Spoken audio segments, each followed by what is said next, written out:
we wanted to mandate every manufacturer to put this app on every phone so that no financial frauds are happening. The opposition claims that this is a violation of the right to privacy, and the debate will continue. The minister, Jyotiradittya Scindia, he mentioned that it's not the case. You can delete the app whenever you want. We are just trying to make sure that no financial frauds are happening. So the skepticism is warranted. Why? If you are not actually looking at the messages and calls, how exactly are you going to prevent it? So it's a double-edged sword. Should you give it? Maybe yes. There should be some element of control. But what is the guarantee that control will not be abused? So this is the conundrum. And it is in this context you need to know the Sanchar Sathi app related issues. Okay, moving forward.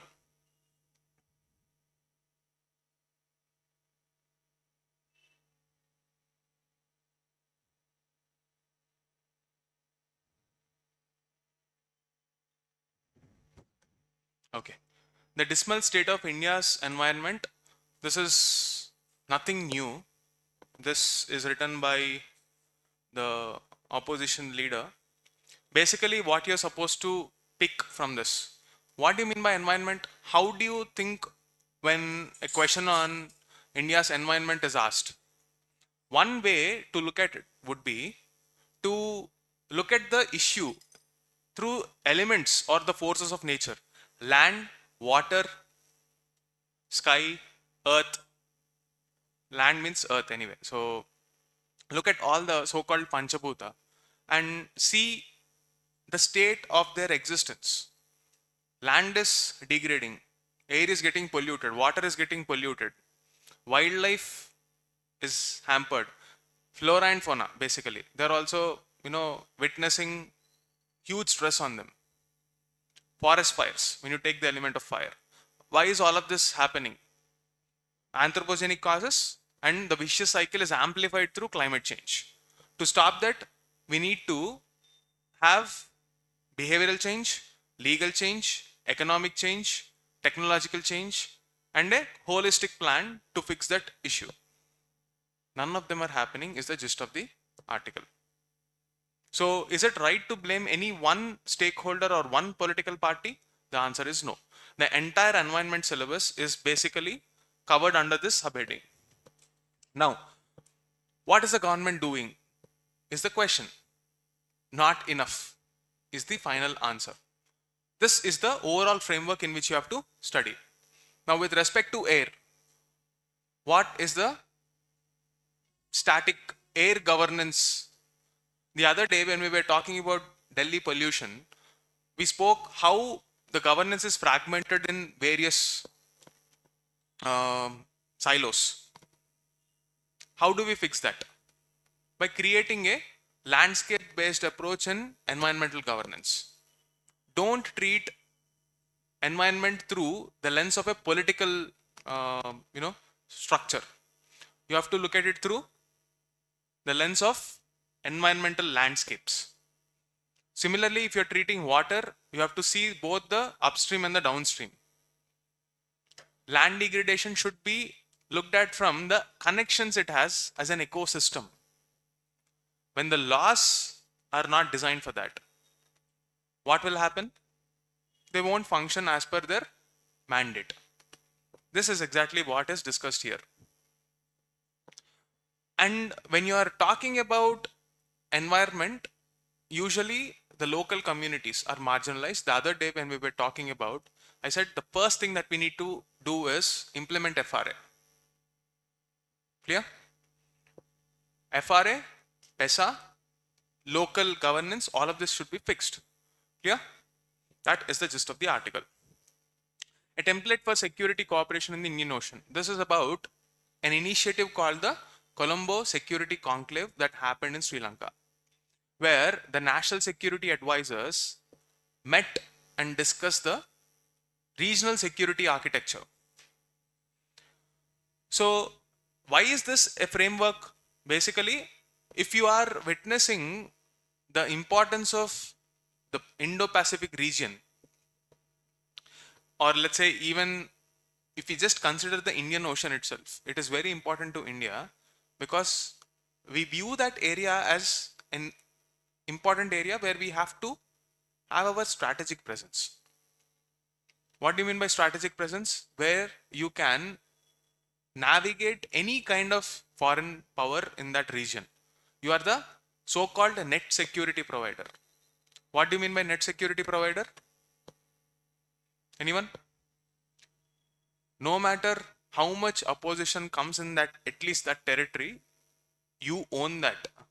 When I say own, not physically own, but you regulate it, control it, so that there is peace established in that region. That is the meaning of the word net security provider. So Indian Ocean is supposed to be our strategic backyard where we are aiming to be the net security provider. It is not possible without cooperation. So if you see the Colombo Security Conclave, you will see that participants from Sri Lanka, Maldives, Bangladesh, Seychelles, Malaysia, all of them come together and discuss. Here they were talking about lack of convergence among member states, identified the priorities, and proposed a framework for maritime security. The other day when we were discussing about 2611, I told you that our weakness in maritime security and the lack of inter agency coordination resulted in a security failure. So the Coast Guard, the State Police and the Navy should work together. That is for one country. How about an entire region? The same counterparts of every country should coordinate with each other, and you need a protocol, a common platform. In simple language, if I have to explain it, it's like all the relevant stakeholders who are supposed to give that maritime security formed a WhatsApp group and started communicating and passing on the information. Clear? That is the framework that we are talking about here. Now, the issue of development in this region is important. There is a debate about how the countries in this region are a proxy for the so-called global south. So asserting their identity and also countering the influence of China is equally important for all these members. As much as they say they are engaging with China, they're always skeptical about China and they want to move away from that as quickly as possible. Bangladesh is aligned with China because it is dependent on its currency. So is Pakistan. So is Bhutan.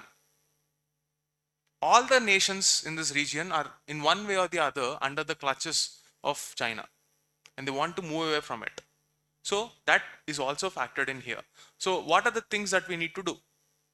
One of the important highlight here is the conclave must direct efforts to strengthen an institutional framework which operates at a NSA level. National Security Advisor is a parallel structure from different from our traditional armed forces. Okay, so NSA works through coordination with the Prime Minister's office, and this National Security Advisor role came after the 1999 Kargil War or during that time period only.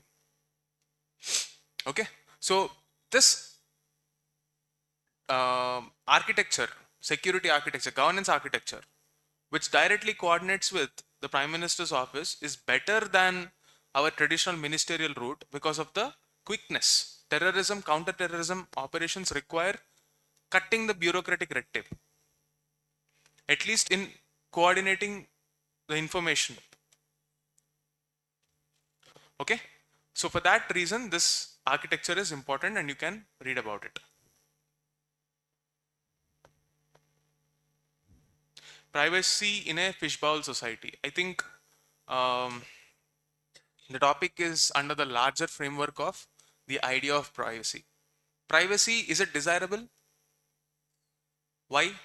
Because it stops the state from using our information against us. That is the underlying jurisprudence in the Puttaswamy judgment that came out in 2017. Okay, so the logic of asking for privacy is having control over our own information so that it is not used by someone else. And the exception to this is national security. Now, it is in this kind of scenario. Recently, there was a discussion on how morphed images using AI, which are non-consensuously published without any consent, they're published. It can be, a celebrity. It might feel like, let's say, you are creating an AI image generated by Dhoni endorsing some random brand. It might be false. So there was a discussion on personality rights. That is one scenario. The other scenario is you are implanted in a scene where you don't even know the existence of. That is also a violation of privacy. So deep fakes, misinformation, all this are amplified through AI. Now it is important for us to create a framework where privacy is protected and also at the same time incidents like this are severely punished. So we are moving in that direction, and there is a need for a standard operating protocol to handle the circulation of the non-consensual intimate image abuse, where algorithms on social media platforms will pick them up and stop the circulation. You have to bring the platforms also onto the forum to ensure that this kind of images are not created in the first place. Okay, so this is the framework that we're talking about. Yeah, Delhi can stop blaming farm fires for its pollution woes because there is some recent data. See, long story short, farm fires is not the only reason. There are other reasons too. It is not even the predominant reason. So look at this data. Like we discussed, this is not a new news. There are other areas too. Only in some areas farm fires can be predominant, but in other areas there are a slew of other issues too, which you need to work upon. That is the data point here. Not really important in the long run. All you need to know is it is unfair to blame only the farm fires as the reason for your Delhi pollution. Why is there no peace in Ukraine? Long story short, let me give you a context for this. Russia and Ukraine, two countries which are at war since almost 2-3 years. The reason being, Russia citing that they're uncomfortable with Ukraine taking the side of NATO and threatening their security scenario. And Ukraine claims that Russia is an aggressor, so we have to claim our territory back. This has been the point of contention ever since last 3 years. Back when Joe Biden was the president, he had a clear stance, President of United States, he had a clear stance that we will do whatever it takes and we'll continue to support Ukraine as long as we can so that this war stops. That stance changed after Trump came into the scene. In the initial days, he flipped and said that we won't support this war funding because it's very expensive. A few days later, he started negotiating with Putin. Then, back and forth, he created some plan where he claims that it would solve the Russia-Ukraine problem. That didn't really exactly translate into the result of the war ending. Why? Because neither of the parties found it binding enough to implement it. So Trump moved out of the picture, US moved out of the picture. We also studied how the middle powers, as they were called back then, like Turkey, the regional powers, which did not dare to mediate in international issues, now started taking positions in the so-called, let's say for example, at that point of time, there is something called the Istanbul process to deal with the problem of this war. Even that did not take off. So negotiations are going on. None of the stakeholders are getting convinced that we will reach a amicable midpoint, and therefore it is difficult for this scenario to be solved without one side blinking first. It's like a war where both the sides are staring at each other, waiting for the other party to blink first. Here, Zelensky had a dilemma. What is that? Trump's plan, which is to create a neutral negotiating framework and let them figure out. That is a difficult position because um, his term ended. He's the leader under martial law. At the same time, if you take a look at this person's name, I can't remember the name of the person. Chief of Staff, Mr. Yermak, resigned after a corruption scandal. Literally, the country is now leaderless. So it's like a moral dilemma. Should Zelensky leave the country in such kind of a dilemma, or should he continue without getting elected? Where will the election take place, because the country is under war? So today is prepared to accept a ceasefire, which would leave more than 20% of the pre-2014 Ukraine land with Russia. So it's like Russia is finally getting its way.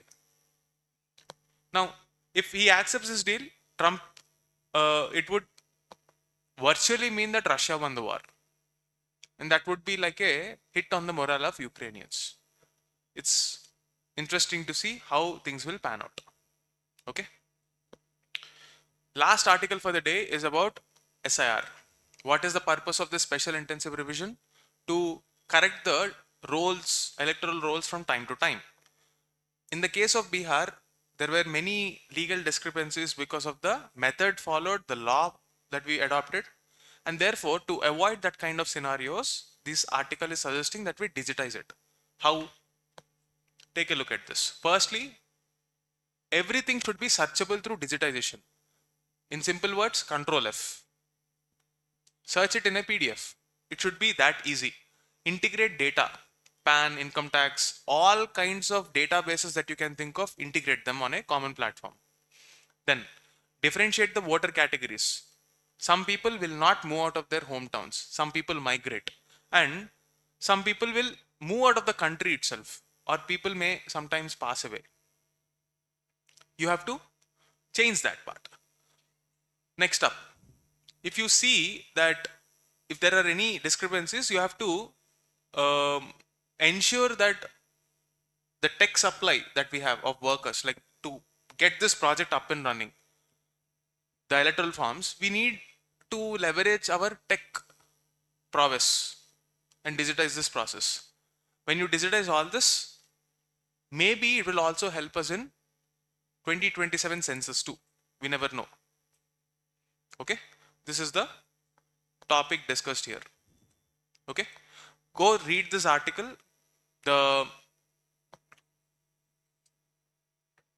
This part is the only takeaway according to me, because rest of the things are something that are explained multiple times. For prelims, take a look at this.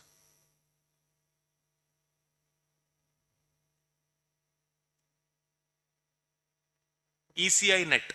What is the purpose of this? It allows voters to search the current 1 billion record database using mobile numbers, epic numbers. It detects duplicate entries and supports services such as registration, deletion, Aadhaar linking, etc. But this problem is these functions are comprehensive, and enumeration forms can be checked through Aadhaar database. Problem is this SIR data is not integrated. The latest updated SIR data is usually not integrated on a real-time basis. So that has been the problem. Again, silo-based approach, lack of coordination. Clear? So remember this ECI net 1 point. Don't get confused between ECI net and the entire digitization. When I say we have to digitize, it is not just electoral rolls, other records also, PAN records, etc., so that there is no duplication. Clear? That is not there in the present version. Okay, that's it for the day. Thank you.